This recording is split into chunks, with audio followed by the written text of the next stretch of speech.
Ahí están.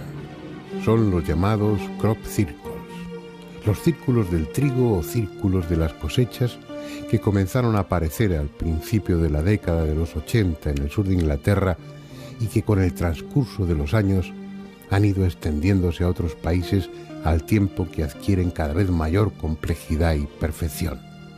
Un fenómeno del que la mayoría de la población mundial no tiene la menor idea, o a lo sumo, ha oído hablar de ello como una curiosidad que, según se explicó después por televisión, se reducía a una simple broma de dos jubilados ingleses. Sin embargo, les sugiero que presten atención a este programa, porque, como podrán deducir después, se trata de uno de los acontecimientos más extraordinarios y desconcertantes con los que se enfrenta la humanidad en este fin del milenio. Entre sus características insólitas está la periodicidad. Cada año, en la misma época y en la misma zona, los círculos de las cosechas hacen su aparición, al punto que, además de a los investigadores, atraen a todo tipo de curiosos, que los graba o fotografía desde avionetas alquiladas como si se tratase de una atracción turística más. Esa regularidad y su carácter tangible, se trata de algo que puede tocarse o medirse, hacen del fenómeno una materia idónea para su investigación. No hay que basarse en la credibilidad de un testigo o en el análisis técnico de fotos y filmaciones, como en el caso de los ovnis. Aquí el investigador puede venir y estudiarlo directamente. La primera consecuencia de ese estudio es que se trata de un fenómeno auténtico provocado por alguien inteligente que sigue una estrategia determinada y se sirve de medios técnicos desconocidos. Por eso sorprende que la comunidad científica no se haya interesado por el tema, al menos oficialmente, ignorándolo o tratándolo de forma despectiva, a no ser que prefiera mantenerse al margen para así no verse obligada a admitir públicamente que, como iremos viendo después, nos hallamos ante algo que está rotundamente fuera del alcance de la tecnología humana actual. Los primeros casos se produjeron en Australia durante los años 60. Se trataba de círculos sencillos que aparecían de cuando en cuando. En la década siguiente ya comenzaron a verse en otros países, y no solo aislados, sino también en agrupaciones de 3 o más círculos. Fue al final de los años 80 cuando se produjo una auténtica eclosión, sobre todo en el sur de Inglaterra. Y a partir de entonces, ya de forma vertiginosa, el número ha ido creciendo, la complejidad de los dibujos ha aumentado extraordinariamente y su contenido se manifiesta cada vez más claramente como lo que ya algunos sospechaban desde el principio: auténticos mensajes, una forma de comunicación. En 1999 aparecieron cerca de 4.000, desde Inglaterra hasta Canadá, pasando por Austria, Estados Unidos, República Checa, Australia, Holanda, Alemania, como si su intención fuese la de convertirse en un fenómeno mundial. Veamos ahora cómo son los llamados círculos de las cosechas. Su tamaño oscila entre unos pocos centímetros de diámetro y varias decenas de metros, formando agrupamientos que en ocasiones cubren hasta 1 hectárea de terreno. El nombre les viene dado por aparecer casi siempre sobre los cultivos, en zonas con hierbas altas, habitualmente cereales, y con mayor frecuencia en los campos de trigo. Las épocas de aparición de los círculos son la primavera, cuando los tallos han alcanzado ya cierta altura, y el final del verano, coincidiendo con la maduración del grano. Respecto a su origen, la ciencia institucionalizada trató en un principio de encajarlos como fuese dentro de los procesos naturales, atribuyéndolos a la acción de remolinos de aire, de hongos o a la simple acción de labriegos bromistas, de la que luego nos ocuparemos. Durante un tiempo fue apoyada oficialmente la tesis del profesor Terence Maiden, que los explicaba como la consecuencia de presuntos remolinos de plasma que descendían hasta el suelo y con su giro trazaban los círculos. Como hipótesis es un puro disparate, pero mientras fueron círculos simples, sirvió para dejar a salvo la dignidad de la comunidad académica, empeñada siempre en explicarlo todo, aunque, como en este caso, no tenga la menor idea de qué se trata. Vayamos a los detalles y a través de ellos obtengamos elementos de juicio para deducir si son obra de un bromista o, sencillamente, si son siquiera obra humana. Lo que a primera vista más impresiona es la perfección del trazado cuando se las contempla desde el aire. Parecen realizados a base de compás, regla y cartabón, como podría hacerlo un delineante sobre un tablero de dibujo. En el suelo, dentro de las figuras, puede observarse que los tallos no están rotos ni quebrados.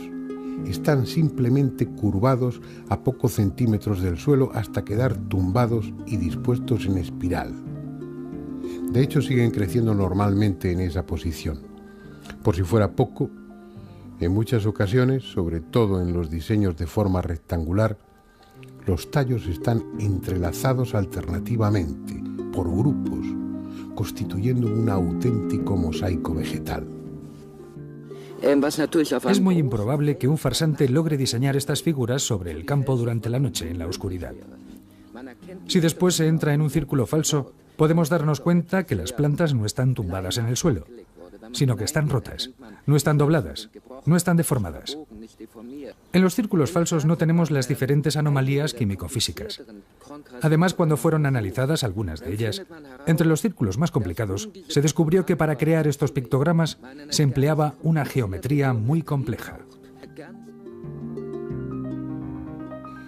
Se ha comprobado que dentro de las formaciones hay un remanente de energía, tanto más activa cuanto más recientes son. Esa energía, hasta ahora desconocida, interactúa con otras que sí son medibles. De esa manera, se ha determinado que en el interior de los círculos el campo magnético es un 300% más intenso que en el resto del cultivo. Lo que no solo perciben los instrumentos de medida, sino cualquier aparato electrónico, como las cámaras de televisión o los teléfonos móviles. También en muchos de los círculos se han detectado niveles anormales de radiactividad. Sea cual sea esa energía, resulta evidente que afecta a los seres vivos, en esta ocasión a las plantas. Si los tallos son muy jóvenes, las semillas, el grano, no llega a madurar y muere. Si la formación de los círculos se produce más avanzada la estación, con las espigas más desarrolladas, el grano madura, pero se vuelve estéril. En ambos casos, los granos aparecen deformados. En cambio, si al formarse el círculo el cereal está ya madurando, sus tallos y espigas crecen más rápido y más sanas que en el resto del cultivo. Igualmente, los tallos jóvenes del interior de los círculos presentan nódulos mayores y pueden doblarse sin romperse mucho más que los del exterior. El profesor Levengood de la Universidad de Michigan realizó un sencillo experimento sometiendo a tallos normales a los efectos de un horno de microondas, de los que hay en cualquier cocina, y obteniendo resultados muy parecidos. Es decir, nos encontramos ante un fenómeno de características extraordinarias que no solo afecta al magnetismo y la radiactividad del terreno, sino que además altera la estructura molecular de las plantas. Pero lo que resulta más extraordinario aún, esa energía presuntamente causante de los círculos de las cosechas permanece allí de alguna forma, conservando sobre el terreno la memoria del diseño del dibujo que está representado. En 1998, el ingeniero Colin Andrews realizó un experimento que así parece demostrarlo. Colocó agua destilada en recipientes adecuados dentro de alguno de los círculos de las cosechas y luego, mediante un espectrógrafo, comprobó que a nivel molecular el agua tendía a ordenarse de una forma parecida a la del dibujo en cuyo interior había estado, como si en ese lugar hubiese algo, un campo energético, con el esquema del dibujo memorizado y esa información hubiese pasado al agua reordenando sus moléculas. Para apreciar la diferencia, observen esta fotografía.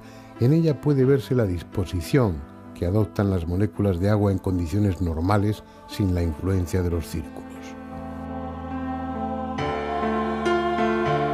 Campos de energía codificada, o vaya usted a saber qué otra cosa, puesto que no hay palabras adecuadas para definir algo que ignoramos lo que es, capaces de producir todas esas alteraciones que hasta ahora hemos descrito y que se sirve de métodos precisos, geométricamente impecables, hasta para doblar las espigas, como descubrió Roy Dalton para su sorpresa.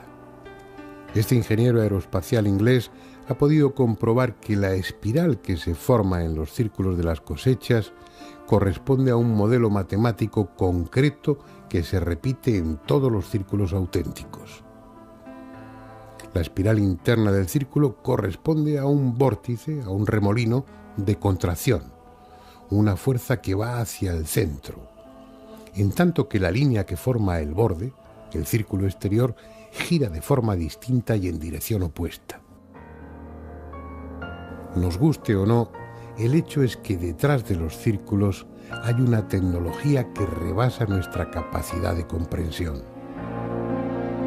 La cuestión ahora es saber quiénes están dibujando esas fantásticas figuras sobre nuestros campos y para qué.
Por lo que llevamos visto hasta ahora y por lo que después descubriremos sobre el contenido matemático y simbólico de los llamados círculos de las cosechas, no es exagerado decir que se trata de uno de los acontecimientos más desconcertantes y tal vez más trascendentes de esta época. Sin embargo, Paradójicamente, y como les comentaba al principio del programa, en la opinión pública ha quedado la idea de que todo se reduce a una simple broma. Así que antes de seguir adelante, dejemos resuelta esa cuestión. El 9 de diciembre de 1991, el periódico inglés Today publicaba la noticia de que dos jubilados ingleses, Doug Bower y David Chorley, confesaban ser los autores de todos los círculos aparecidos durante 13 años, hasta esa misma fecha. Obviamente, la idea me hace reír por lo absurdo que es. Me pregunto cómo puede ser concebida la idea de que dos ancianos de cerca de 65 años puedan cumplir el milagroso trabajo de imprimir 15 perfectos diseños, grandes centenares de metros en un solo día y en diversas partes del país británico. Es imposible. Solicitamos a los dos jubilados realizar uno de los diseños delante de la cámara. Lo que diseñaron sobre el terreno fue impreso también por las cámaras fotográficas de diversas personas presentes. A veces hago ver algunas de estas fotos durante mis conferencias, de las cuales normalmente se ríen todos. Lo que inmediatamente se nota en las imágenes es una gran confusión. No hay simetría, ninguna de las bellísimas simetrías vistas hasta aquel momento. En el terreno las plantas resultan rotas, reducidas prácticamente a pedazos. Esto demuestra claramente que aquello que nosotros vemos, que observamos cuando nos encontramos frente a aquellos espectáculos de perfección, no es lo que han hecho ellos. El asunto es tan ridículo que no se mantiene en pie. Obviamente es posible que los dos oportunistas hiciesen uno o una docena de círculos, como podría hacerlo cualquiera. Pero esos círculos son algo que nada tiene que ver con los auténticos.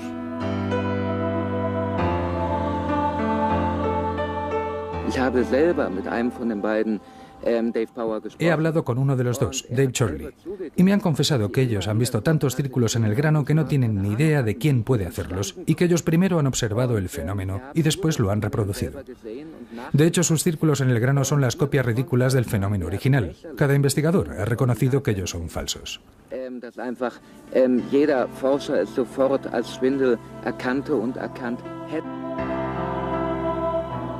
Solo con contemplar la armonía y elegante diseño de los auténticos círculos sería suficiente para descartar el tema de los jubilados bromistas, uno de los cuales, por cierto, lleva ya tiempo muerto. Pero es que la cuestión va mucho más allá de lo estético.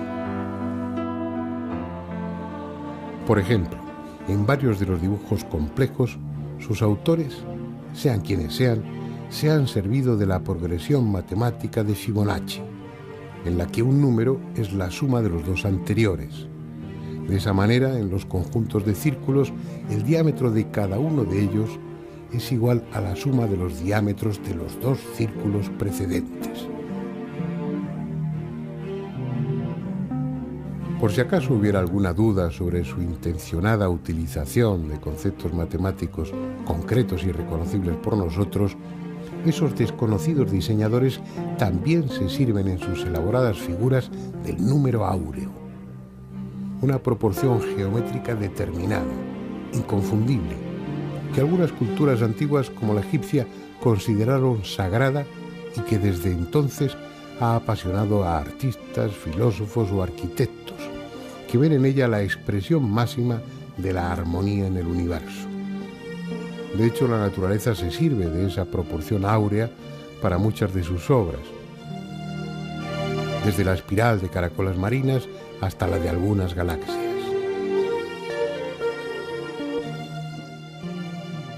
Número áureo y desarrollos fractales, es decir, series en las que a partir de los bordes de una figura se van formando otras idénticas cada vez más pequeñas. Un concepto matemático de vanguardia que también está presente en los círculos de las cosechas desde el principio de los años 90, en que comenzaron a aparecer figuras que eran auténticos diagramas fractales, diagramas tan complejos que son imposibles de calcular sin la ayuda de un ordenador, pero que están ahí, a escala gigantesca, sobre los campos de cultivo. Quien quiera puede atribuirlo a la casualidad, pero el hecho es que el primero apareció el 13 de agosto de 1991 en las inmediaciones de Cambridge, sede de la famosa universidad en la que precisamente daba clase el matemático Benoit Mandelbrot, el descubridor de los diagramas fractales. Mandelbrot set itself is, as you know, a fractal, and it represents that state which exists. La serie de Mandelbrot es un fractal. Representa una fase existente como una geometría. Las computadoras lo colocan en un esquema representando unas condiciones que indica el verdadero límite entre el orden, así como lo conocemos, y el caos.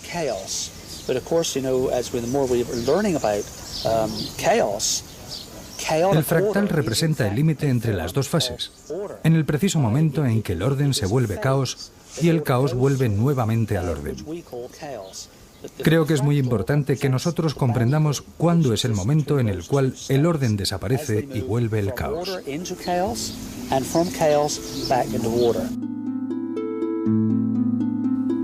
Unas representaciones precisas, exactas pese a su extraordinaria complejidad y que, como todas, han aparecido de la noche a la mañana, o mejor aún, de un momento para otro, como afirman muchos testigos. La obra de seres inteligentes que utilizan medios para nosotros incomprensibles. No es extraño que buen número de investigadores asocien los círculos al fenómeno ovni, sobre todo si se tiene en cuenta que en más del 20% de los casos, en los alrededores de los dibujos o sobre ellos, se han visto objetos volantes no identificados e incluso han sido fotografiados o filmados. Pero de entre todas esas posibles evidencias hay una verdaderamente espectacular. Fíjense bien en ella. Es una grabación en vídeo realizada el 11 de agosto de 1996 a las 5 de la madrugada, cerca de la localidad inglesa de Oliver Castle, por John Bybel, uno de los muchos aficionados que investigan el fenómeno por su cuenta.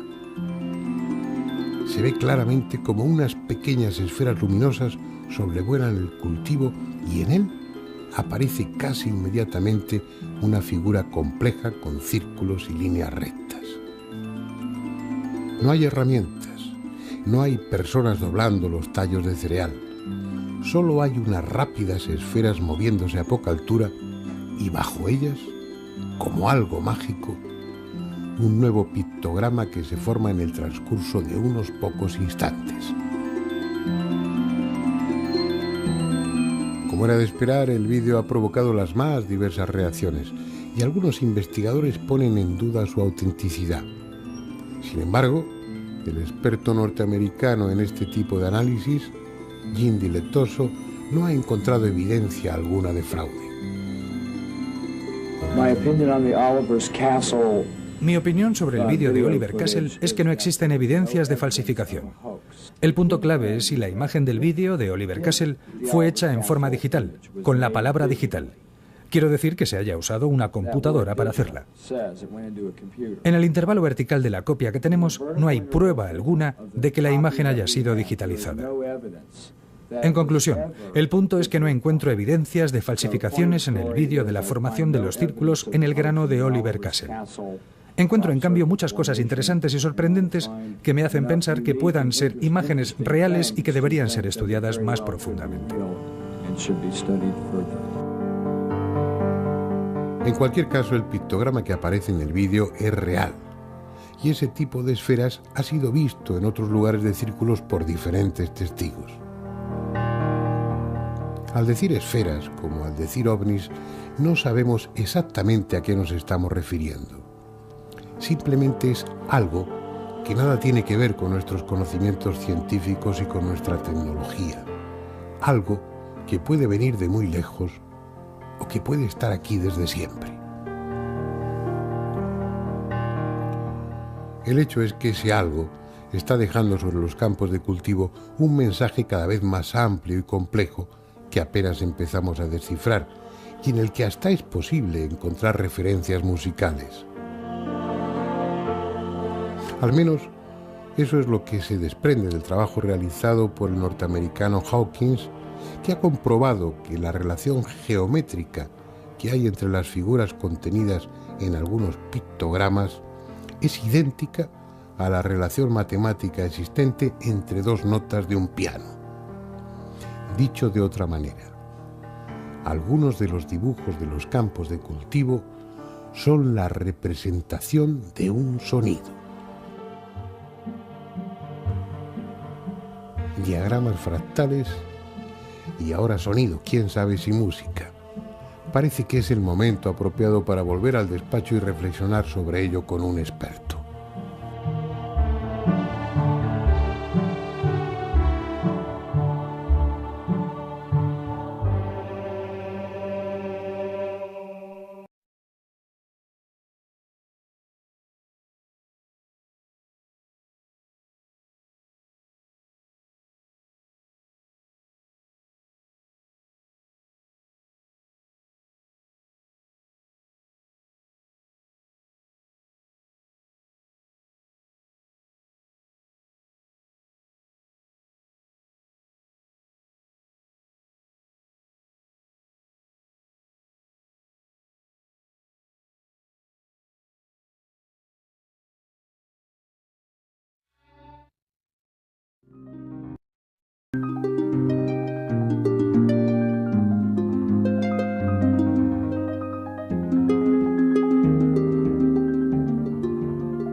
Sea cual sea su origen, lo evidente es que los llamados círculos de las cosechas responden a una intención.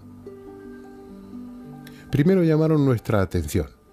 Era un fenómeno nuevo, espectacular, que se repetía cíclicamente y que tras las lógicas dudas iniciales nos vimos obligados a admitir que tenía una procedencia no humana. Después, al descubrir que en esos diseños se incluían conceptos matemáticos y geométricos precisos, además de sorprendernos y admirarlos, experimentamos la necesidad de fijarnos con atención en ellos, de estudiarlos, para buscar otros contenidos aparte de los estéticos. De esa forma, hemos ido descubriendo, sin esfuerzo, esa es la realidad porque los hacedores de círculos son muy explícitos, que además de un lenguaje universal, el de las matemáticas, que conecta directamente con nuestra inteligencia consciente, están utilizando otro tipo de lenguaje, el de los símbolos, también con un carácter universal, pero dirigido no a nuestra consciencia, sino a nuestro inconsciente. Aunque han aparecido en diferentes países y da la impresión de que el fenómeno tiende a hacerse universal, parece claro que ellos sienten predilección por una zona determinada del planeta, el sur de Inglaterra. Allí aparecen desde hace más tiempo, con más frecuencia y mayor abundancia. Es una región que, por causas no bien conocidas, fue ya hace millares de años elegida por los sacerdotes astrónomos de las culturas megalíticas para levantar sus monumentos. En esa parte de Inglaterra quedan los restos de muchas alineaciones de menires, alguna tan elaborada y colosal como la de Stonehenge, y colinas artificiales como la de Silbury Hill, obras ciclópeas, rodeadas por otras más modestas, muchas ya apenas reconocibles, pero todas ellas con forma circular. Es el mismo paisaje que sirvió de escenario después para el mito del rey Arturo, sus caballeros de la mesa redonda y la leyenda del Santo Grial. El por qué prefieren ese lugar no lo sabemos, pero es posible que, como muchos aseguran, esas corrientes de energía que al parecer recorren la Tierra formen allí una red más espesa e intensa. Sea por esa u otra razón, a los extraordinarios dibujantes de los llamados círculos de las cosechas parece gustarles esa zona. De la misma forma, también parecen tener un claro interés en que sus diseños representen símbolos de carácter esotérico, en el sentido más cósmico y trascendente de la palabra, símbolos pertenecientes a las más diversas culturas y que sean fácilmente reconocibles por nosotros.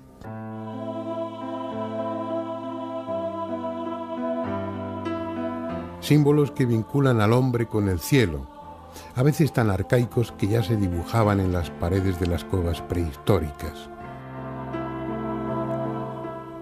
o tan universales como la svástica, símbolo del sol moviéndose en el cielo, presente en todas las culturas, desde la antigua India a Norteamérica, desde China a la Europa celta.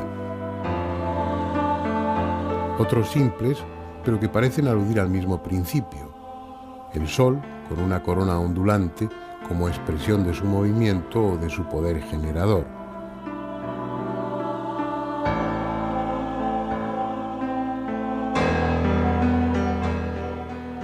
Círculos que se superponen parcialmente, delimitando con sus intersecciones cruces o flores esquemáticas, comunes en la simbología esotérica y que suelen representar la integración de planos o mundos diferentes, desde lo material a lo mental o desde lo espiritual a lo divino.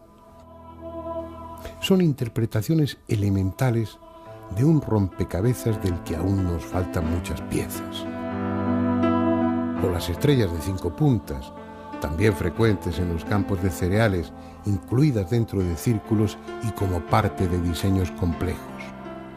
Una estrella pentacular que en el simbolismo esotérico representa al hombre como rey de lo creado, al hombre bajo su aspecto trascendente, como hombre consciente de su origen divino. Especulaciones, tal vez, pero a las que los propios diseñadores de los círculos parecen conducirnos, porque si unos dibujos resultan ambiguos, otros en cambio no pueden ser más concretos.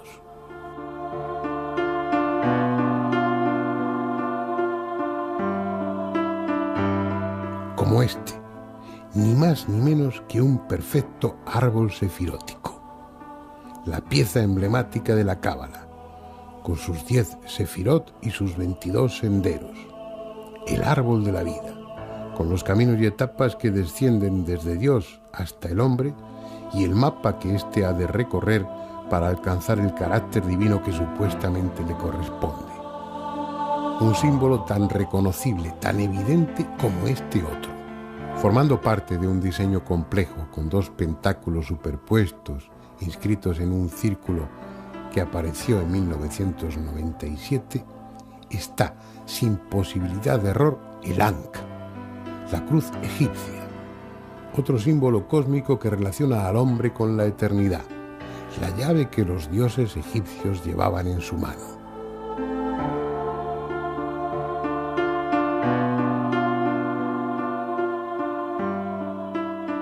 Decenas, centenares de figuras con un presunto carácter simbólico que es evidente en algunas. Mezcladas con ellas, otras cuyo significado parece astronómico, desde la representación dinámica de un cometa hasta la órbita aparente de planetas.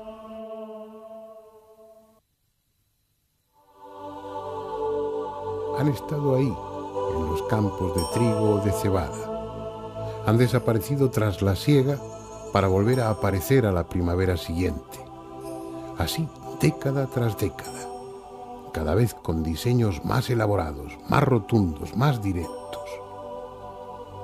Son, sin duda, fragmentos de un mensaje aún incompleto. Pero tal vez no haya que esperar mucho más, porque ellos, los hacedores de los círculos de las cosechas, están siendo cada año más claros y explícitos, como si pensaran que ya ha llegado el momento.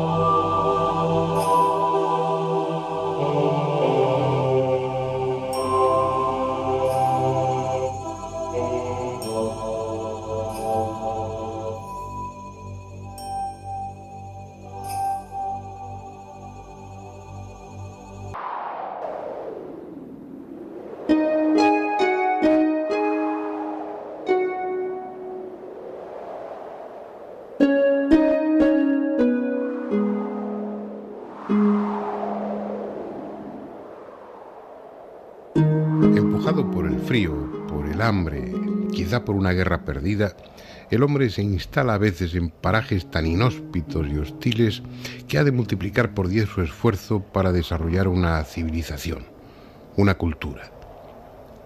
La costa de Perú es así, torturada y seca, tan sedienta y pobre de recursos que cuesta entender la razón que llevó a aquellas gentes de Nazca, de Paracas o de Ica a instalarse allí en tiempos remotos.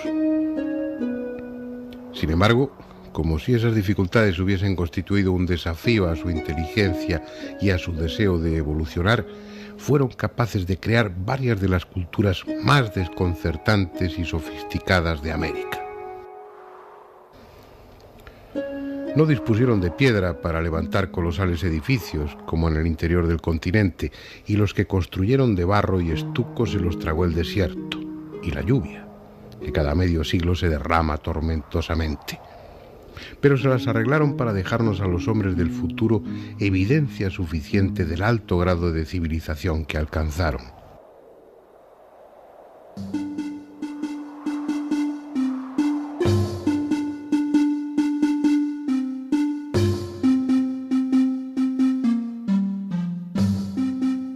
Lo hicieron a través de su cerámica policromada, en ocasiones tan delgada y dura como el cristal, o a través de los delicados tejidos con los que preparaban el fardo funerario para sus momias, tan ricos en su diseño y colorido que no tienen parangón en el resto del mundo.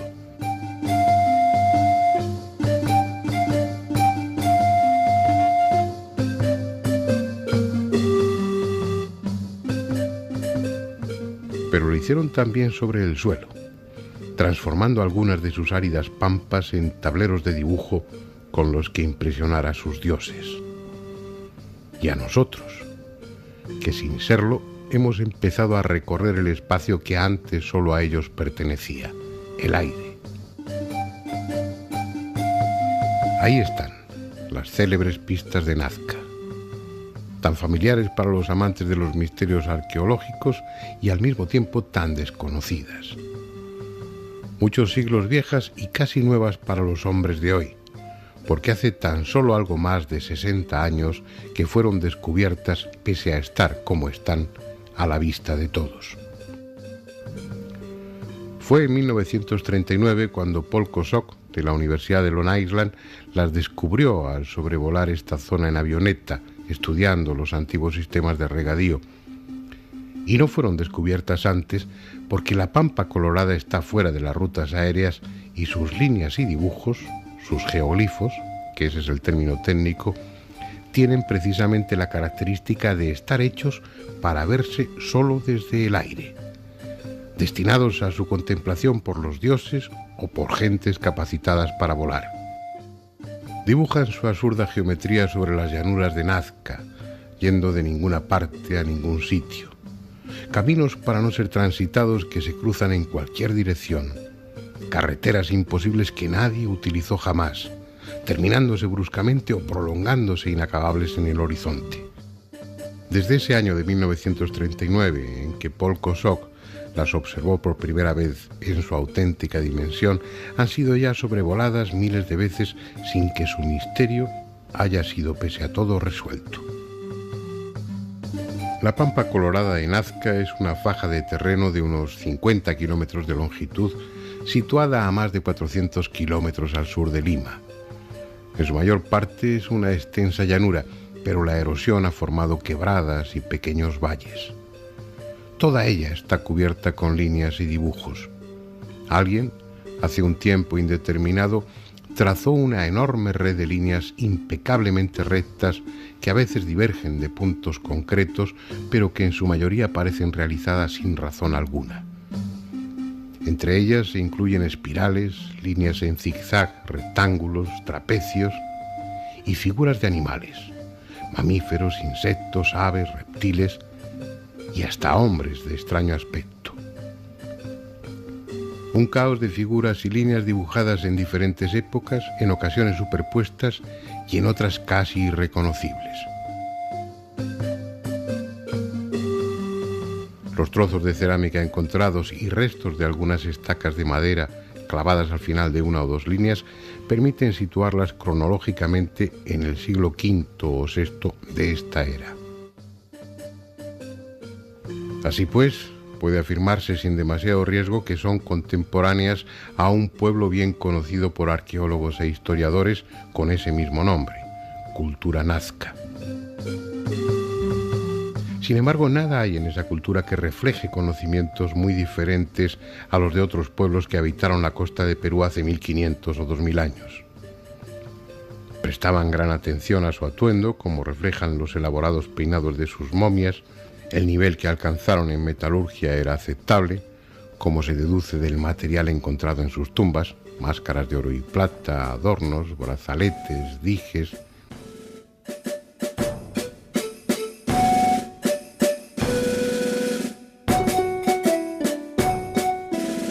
Y la técnica de momificación también era equiparable a la de las culturas próximas, bastante elemental, pero suficiente gracias a la porosidad del suelo y a la extrema sequedad del ambiente. Ni siquiera puede decirse que social y humanamente estuviesen muy evolucionados. No tenían reparo en adornar sus cinturones con las cabezas momificadas de sus enemigos, costumbre esta de la que dejaron abundante muestra en su cerámica y no pocas piezas de esas cabezas trofeo en las tumbas. Pero como veremos, tampoco se necesitaron grandes medios técnicos para realizar los geoglifos. La costa meridional de Perú tiene una línea de cerros y pequeños montes al oeste y las grandes estribaciones de los Andes al este. En medio queda una larga cuenca que durante milenios ha recibido los productos de erosión procedentes de ambos lados. Ese material, que es el que constituye las pampas encajonadas, es de tierra fina, de color claro. Posteriormente, violentos aluviones cubrieron ese terreno con otro material distinto. Piedras de diferente tamaño, desde guijarros a cantos rodados, de color rojizo, por su alto contenido en óxido de hierro. Es ese color el que precisamente da a la llanura su nombre de pampa colorada. Líneas y dibujos fueron realizados con el simple sistema de retirar la capa superficial de color rojizo y dejar al descubierto la tierra que hay debajo, una anhidrita de color mucho más claro. Aunque sencillo, el trabajo supuso un enorme esfuerzo. Un cálculo empleando mano de obra actual permite deducir que algunos de los grandes rectángulos emplearon a 300 personas trabajando durante 2 meses en jornadas de sol a sol. Las líneas estrechas también implicaron una enorme tarea porque son muchísimo más largas. Pese a su sencillez, constituyen un trabajo impecable, con un error de desviación de tan solo 2 metros por kilómetro, es decir, un error del 2 por 1000.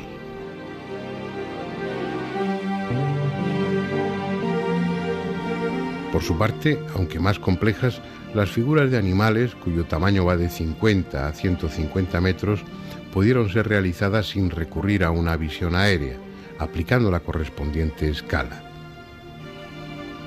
Pero si sabemos con poca posibilidad de equivocarnos cuándo y cómo se hicieron, el por qué, la razón de tanto esfuerzo, sigue siendo un misterio.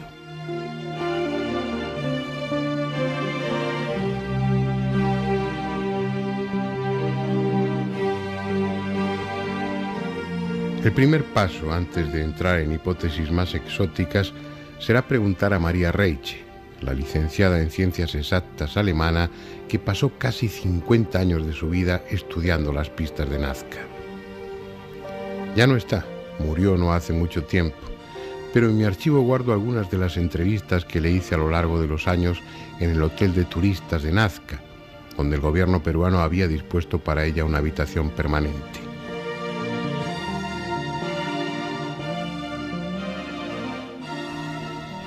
Una mujer excepcional, tenaz hasta extremos inimaginables, que desde barrerlas con un gran escobón para hacerlas más visibles hasta conseguir que el gobierno dictara leyes que las protegieran, hizo por las pistas de Nazca más que nadie haya hecho o pueda hacer.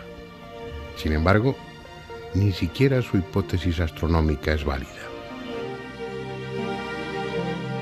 En 1967, el Instituto Smithsoniano encargó al astrónomo Gerald Hawkins un estudio de la posible relación de las líneas con la posición de las estrellas. Utilizando un preciso teodolito, se determinaron 186 direcciones de esas pistas. Los datos fueron enviados a una computadora de Cambridge que buscó la relación con los astros más importantes visibles desde Nazca durante un periodo que iba desde el 5000 a.C. hasta el 1900 de nuestra era. Solo el 20% de esas direcciones determinadas por las líneas se correspondía con el orto o el ocaso de alguna estrella. Y dado el gran periodo considerado, casi 7000 años, hay motivos para pensar que ese 20% es más fruto de la casualidad que de otra cosa. Habrá que seguir buscando una explicación para el enigma de Nazca, pero será en la segunda parte del documental. Más breve porque el tiempo así lo exige, pero posiblemente más inquietante.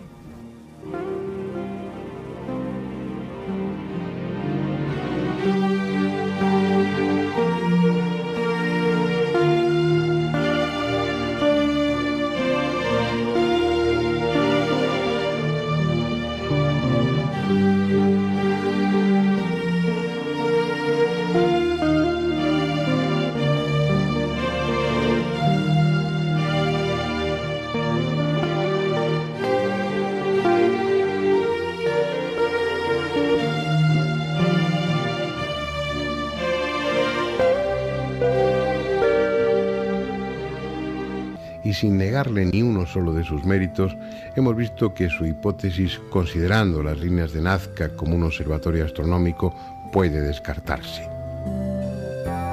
Era una idea sugestiva, que encajaba con los esquemas arqueológicos más conservadores y que fue apoyada por muchos, quienes incluso veían en las figuras de animales trazadas junto a las líneas un equivalente de las figuras del zodiaco en la astrología clásica.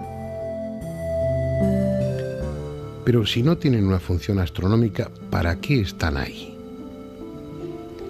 Entre el gran público, muchos creen que son lo que parecen, pistas de aterrizaje.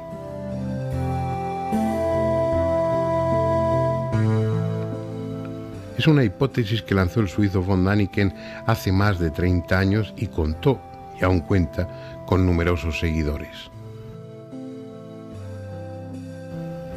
Según él, los alienígenas, los antiguos dioses maestros del pasado, construyeron una o dos pistas para el aterrizaje de sus naves y cuando pasado el tiempo se fueron, los antiguos habitantes de Nazca trazaron el resto de pistas y dibujos como un reclamo para que ellos volvieran.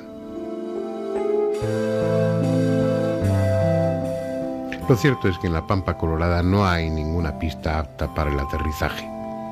Solo se ha quitado la capa superficial de piedras y guijarros oscuros para dejar al descubierto la tierra clara de debajo. No están allanadas y mucho menos cimentadas. Por otra parte, es ridículo imaginar que los presuntos extraterrestres usasen vehículos que necesitaran pistas para aterrizar o despegar, como si fuesen aviones convencionales. Cuando se va a colonizar un planeta, lo menos que debe pedirse son naves de aterrizaje vertical. Hasta nuestros modestos artefactos espaciales lo hacen. Algunos, como es el caso de William Isbell, abogan por tesis conservadoras, tan del gusto de las revistas de divulgación científica pretendidamente rigurosas, aunque su idea resulte tan absurda como las de Däniken. Para Isbell, las pistas y dibujos de Nazca no servían para nada. Simplemente se hicieron para que la población estuviese ocupada en las épocas de poco trabajo agrícola y así no tuviesen tiempo ni ganas de procrear.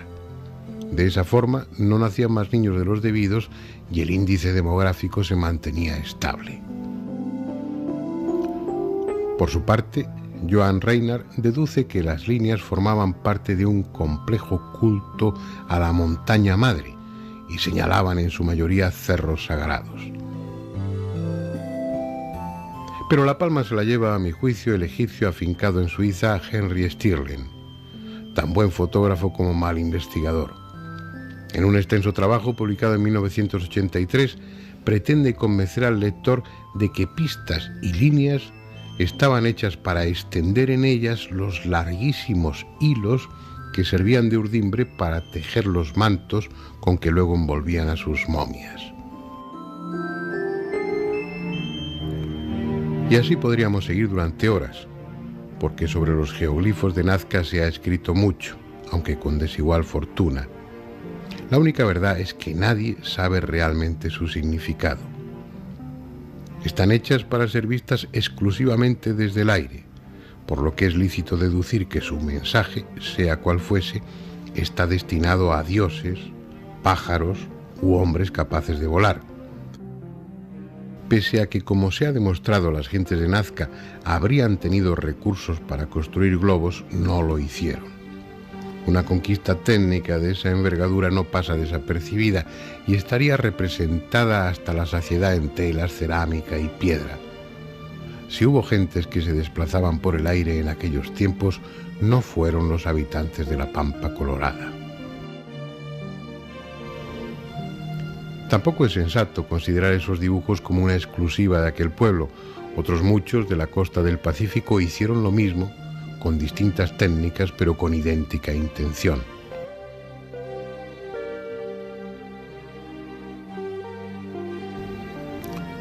No muy lejos está el mal llamado Candelabro de los Andes, en una ladera de la costa, en la punta Pejerrey, visible desde el mar y desde el aire. Es como el emblema de una cultura, una especie de estandarte que marcase los dominios de un imperio ya olvidado. Mide 183 metros en su parte más larga y las líneas que lo forman tienen 5 de anchura y apenas 50 centímetros de profundidad. Las brumas, cargadas de sal, lo protegen con una fina costra. Y como nunca llueve intensamente, puede llevar ahí 1000 años o 10.000. Pero aunque no sea candelabro ni esté en los Andes, parece innegable que guarda relación con las vecinas pistas de Nazca. Quizá la clave se encuentre oculta en los extraordinarios mantos de Paracas, otra cultura de la misma zona, en esos tejidos de medidas descomunales realizados con una técnica hoy imposible. Hay representada toda una mitología indescifrada en la que abundan extraños seres voladores. Habrá que hablar de esa cultura, de esos mantos y de las extrañas criaturas en ellos representadas, pero no en esta ocasión.